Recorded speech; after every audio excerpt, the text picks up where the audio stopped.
Hello all. So today we will talk about parasitology. We'll start with Entamoeba Histolytica and Giardia. So first we'll talk about Amoebiasis. So when we talk about Amoebiasis, so it's caused by Entamoeba Histolytica. So the amoeba is you all know that's a single-celled parasite which will keep on changing shape. We have read about amoeba a lot many times. So as far as the infective counterparts are concerned, you have two types. You have a intestinal amoeba and a free-living amoeba.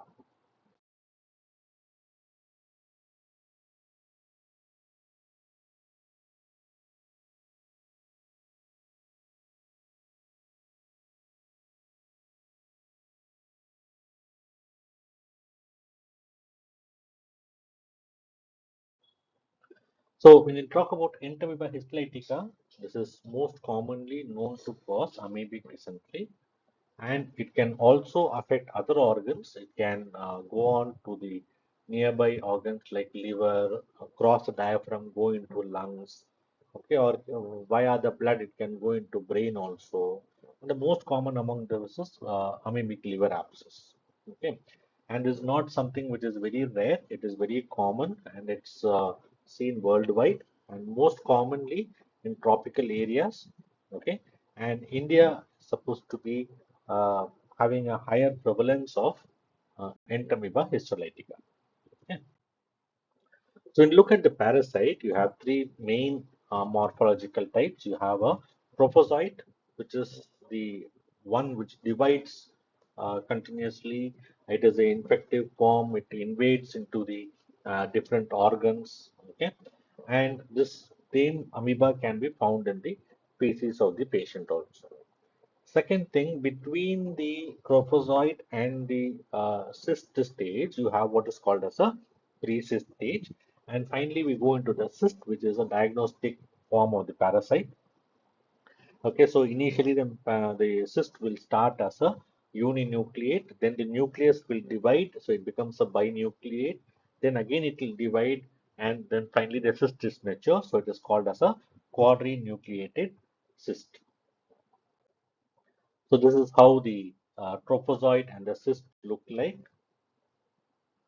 So here you have the tropozoite, okay, nicely that amoebal structure, and here you have the cyst, which is having a nucleus which is divided already. So this is the diagrammatic representation of this.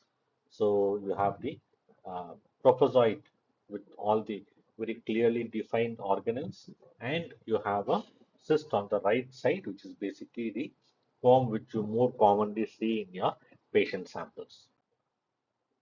So this picture tells you how the uninucleate, this is the nucleus part, so that will divide into a binucleate and finally a quadrinucleate cyst.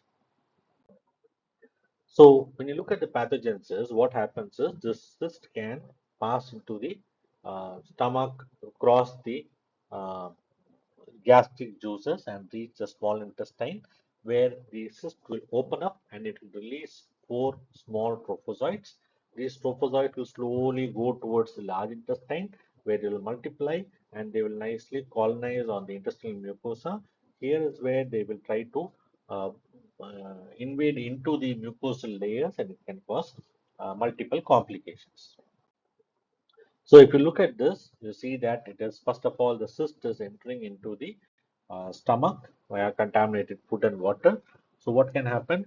It will bypass the gastric juices, all the acidity, everything it will bypass, and it comes to the area where the cyst will open up and it will form the or it will release the mature trophozoites.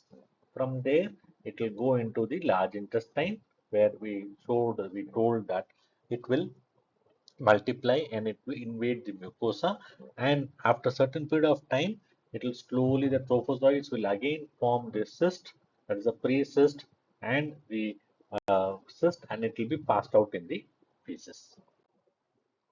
So when you look at what all types of infection this can cause, most of the patients do not have any symptoms, so they are called as asymptomatic cyst passes. Okay, and around 10% of them can have or develop amoebic dysentery, and very rarely a small amount of these patients can again the trophozoites can become more the invasive type and can gain access into the portal vein. So once they are into the portal veins, that means they can slowly go into the bloodstream, and it can go and lodge anywhere. Or because of the close association with the liver, they can move into the liver, and via the liver they can go into diaphragm. So from diaphragm they can go into the lungs. So this is basically a representation of what all things can happen. So you have a primary ulcer where there is an invasion of the mucosal layer, okay, and just below when there is a the muscular layer will resist this kind of an infection, so it can spread crosswise, and nearby this kind of ulcers can coalesce, forming a sinus, or it can go into a, it can breach into the different layers of the intestine, and it can form a deeper extension. So when this perforates, obviously it becomes an emergency. So this is basically what happens if at all it reaches via the portal vein into the liver. So from liver into the diaphragm, from diaphragm into the lungs, and this is how the liver abscess kind of looks like, just for representation purposes. And via the bloodstream, it can also reach the brain, causing a lesion in the brain. So the trophozoites will slowly convert into pre-cyst and then into the cyst, and this particular formation of cyst will happen only in the large intestine. Okay, so this cyst will survive in the environment, and they will become infective as the nuclear division happens, and the sometimes the trophozoites can also come out, but the problem is they cannot survive the harsh environment, and it will be killed off very easily. So if you look at the virulence factors, or what are the factors that can actually cause this infection, so one is the amoebic lectin antigen, amoeba pore, the cysteine proteases and hydrolytic enzymes, which will help the particular parasite to invade into the intestinal layers. So clinically, what happens after the patient has taken infected food or water? After 1 to 4 weeks time is the incubation period. Majority, as we told earlier, will not have any symptom. They'll be asymptomatically. They'll be passing cyst in their stools. The remaining 10% can develop different kinds of complications. So one is obviously amoebic dysentery. Sometimes there can be amoebic appendicitis or amoeboma, fulminant amoebic colitis, or if all the layers are perforated, it can cause intestinal perforation. It can also lead to toxic megacolon and intussusception. Then this amoebiasis can also cause cutaneous lesions in some patients, a very small amount of patients. Okay. So now we have to differentiate how do you understand whether it is a amoebic dysentery or bacillary dysentery. So first of all, we'll just concentrate on the amoebic dysentery. So the ulcer will be kind of a deep with the ragged and undermined edges, with the in between these two ulcers, the intervening mucosa will be completely normal. And if you look at what types of cells are involved in the fighting back, that will be a mononuclear cells. Next, coming to the stool microscopic and macroscopic features. So you'll have around the patient complaining of passing copious amount of dark red offensive stools around 6 to 10 times a day, which does not stick to the container. Okay, if you look into the microscope, there'll be uh, some amount of RBCs, very few pustles, macrophages, sometimes eosinophils can be present. Now, the charcoal laden crystal is very important because this is the feature of amoebic dysentery. And if you can look at the wet mount or the iodine mount, you'll be able to look at the Entamoeba Histolytica cyst or trophozoites. Now, diagnosis wise, first you know the specimen collection. The most common specimen that is used is the stool sample. That you can do your wet mount or permanent stains to detect cyst and trophozoites. You can do I mean, if the patient's condition requires, you can do intestinal biopsy, which can be stained with either PAS or hematoxylin eosin stains. Stool culture can be done with a polyxenic and actinic cultures. Stool antigen detection can be done using ELISA, or serology wise, you can do a amoebal antigen or antibody detection using a ELISA. Molecular, yes, you can do a nested multiplex PCR, or the other things, that is the non-specific findings. You can look at the Charcot Leyden crystals in stool, some amount of leukocytosis in blood, or you can also use your radiological methods. But that all those findings will be very evident when there is a clear cut. The radiological findings will be evident when there is a clear cut pathology in the intestine itself. Now, look at the microscopy of the trophozoite. This will be when you look at trophozoite, that means it's a state, the disease is very much active. They'll be motile, and sometimes you can see that they have taken in the RBCs, cytoplasm, which also differentiates between the commensal and the pathogenic in Entamoeba histolytica. So this is what is your ingested RBCs look like inside the uh, amoeba. Okay, so if it is a commensal organism or Entamoeba coli, this kind of ingested RBCs will not be seen inside.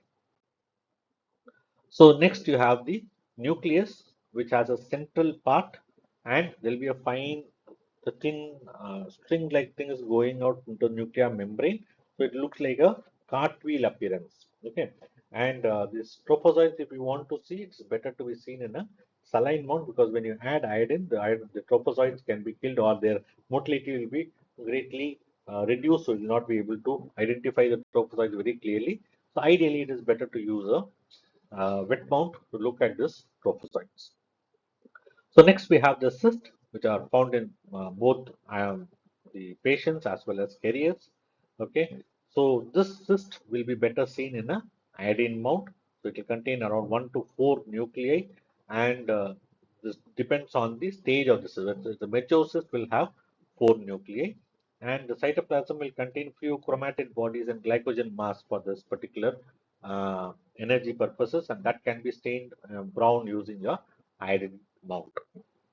So this is how it looks in the iodine mount. So treatment wise, if it's a asymptomatic, uh, there's no clinical symptoms, you can use your luminal agents like idoquinol or paramomycin. If the patient is having clinical symptoms like dysentery, you can use metronidazole for 5 to 10 days or tindazole for 3 days along with idoquinol and paramomycin. Okay. Other things will be a more of a symptomatic treatment. Now, how do you prevent? Avoid food which is contaminated, and obviously treat asymptomatic case, because these are the ones which keep on spreading the infection. Now, others apart from this particular Entamoeba histolytica, you have Entamoeba dispar, which is a commensal again. You have Entamoeba mochkovici, which is again a free-living amoeba. You have Entamoeba bangladeshi, which again a commensal organism. You have Entamoeba coli, Hartmanni, gingivalis, Polsky, Endolimax nana, and Iodamoeba. Okay, so these are the other amoeba which are not exactly pathogenic, but most of them are either free-living amoeba or they stay as commensals. Entamoeba coli is more common, and it will be you'll be able to see it in the large intestine, that is your stool samples. It has been differentiated from Entamoeba coli. Here, the number of nucleus divisions will be more, so it's around 8 nucleus will be able to see. Okay, so the Entamoeba coli is not very much motile when you look at the trophozoite. Okay, and you will not see the RBCs which are there inside the Entamoeba histolytica when it becomes invasive. Look at the cyst, the nuclei can be around 1 to 8 in number. So the main things which will be able to identify Entamoeba histolytica and Entamoeba coli. So this is how it looks. So this is the Entamoeba histolytica on your left side and Entamoeba coli on your right side. So next we'll talk about Giardiasis. Okay, so Giardia Lamblia is one thing which is uh, it was observed much before in 1681 by Anton von Leeuwenhoek. This was described by two great people, that's your Professor Lamble and Professor Giard. So based on this, as a mark of respect to them, this is named as Giardia Lamblia. Again, it is a worldwide in distribution, and it can also cause endemic and epidemic intestinal disease and diarrhea. Okay. Now, where does it live? It will be in the duodenum and upper part of jejunum. Here also you have a trophozoite form and a cyst form. So trophozoite, it can be a pathogenic form. It will keep replicating. It's more of a pear-shaped type, and it has some flagella which will be used as a for moving around. And then you have the cyst, which is a diagnostic form of the parasite, and it will be the you'll be able to see it in a active disease. So what happens or how does the life cycle go about? So basically because of ingestion of contaminated food and water, this particular cyst will go into the duodenum. They will come out. The trophozoite, the cyst will completely degenerate. The trophozoites will come out. These trophozoites can multiply. They will stick on to the duodenal mucosa. From there, they are going to the lumen, into the jejunum. Then slowly again there will be a formation of cyst which is passed out in the feces and the cycle continues. So the first process is when there is a they go into the duodenum, they will exist and they will come into a trophozoitic form where they undergo a multiple or a longitudinal division to multiply, and then they will stick on to the duodenal mucosa. Okay. They have a cup-like ventral disc, what is called, and they will directly they can cause infection. And once after a certain phase, they go into the jejunum, where again they will form cyst, and the mature nuclei will divide, and this is passed on into the environment or via the stools. So this is how it's basic simple representation of what happens in the duodenum and jejunum. Okay. Now, what is the infective dose? Very simple, around 10 to 25 cysts is enough to create an infection. What's more common in children and people with a bit of lack of immunity. I would not say lack of immunity, I will say because extremes of age, when there's a waning of immunity or when there's a very poor immunity, then this infection can be seen. Or people living in poor hygienic conditions can also are the high risk groups for this particular infection. Pathogenic forms, you'll see the trophozoites, and this antigen keeps varying. So the frequent antigenic changes is due to cysteine-rich protein on the surface, which is called as a variant surface protein. This can sometimes cause malabsorption, so that will lead to a foul-smelling, profuse brothy diarrhea. Okay, it can also lead to a lot of deficiencies like lactose and xylose. Lactose intolerance can happen, malabsorption of vitamin A, B12, and iron, and sometimes, very rarely, protein losing entropy. So clinically, what happens? Again, you have asymptomatic carriers, people who are not really having any kind of clinical symptoms, or patients can have some fatty diarrhea, where this is because the fat is not absorbed properly, and the patient will complain of foul-smelling stools with a lot of flatus, but the RBCs are absent in this. And other things like your patient can complain of abdominal pain, bloating, belching, excess of passing gas, vomiting, and weight loss. Okay, very rarely extraintestinal manifestations can be seen, so that can be your urticaria, arthritis, enterouveitis, and salt and pepper retinal changes. So diagnosis, again, stool examination, microscopy is very good. So it can detect both the cyst and trophozoites. So if you look at it, you can have if at all you see the RBCs in the stool sample, that is not very typical of your giardial infection. The other thing is to do a intro test or a string test, what is called, using a gelatin capsule attached to the thread, so that you will be able to collect more of this representative samples. And histopathology can be done, that is endoscopic guided duodenal biopsy, to see the area where the infection is there, and you can take a sample and do a staining and look for the trophocytes. So this is the string test uh, setup. And the other methods, you can do an antigen detection or what is called as a antigen using ELISA or direct or fluorescent antibody testing. You can do an antibody test. You can do a culture molecular methods, or you can do a you can depend on radiology with fluoroscopy or X-ray after barium beam. Treatment wise, this tindrazole, which is given 2 grams once orally as a drug of choice, uh, or you can use metronidazole for 5 days. Prevention is better to improve the or prevent the contaminated food and water. Properly boiling and filtering the water can avoid this infection. And patients or people who are asymptomatic carriers have to be treated properly. And currently, there is no vaccine available. So these are two particular parasites or protozoans, which is basically causing this kind of a infection. And one of the main important thing is about amoebiasis. The amoebiasis and its complications, that is amoebic liver abscess, is very important for undergraduate students.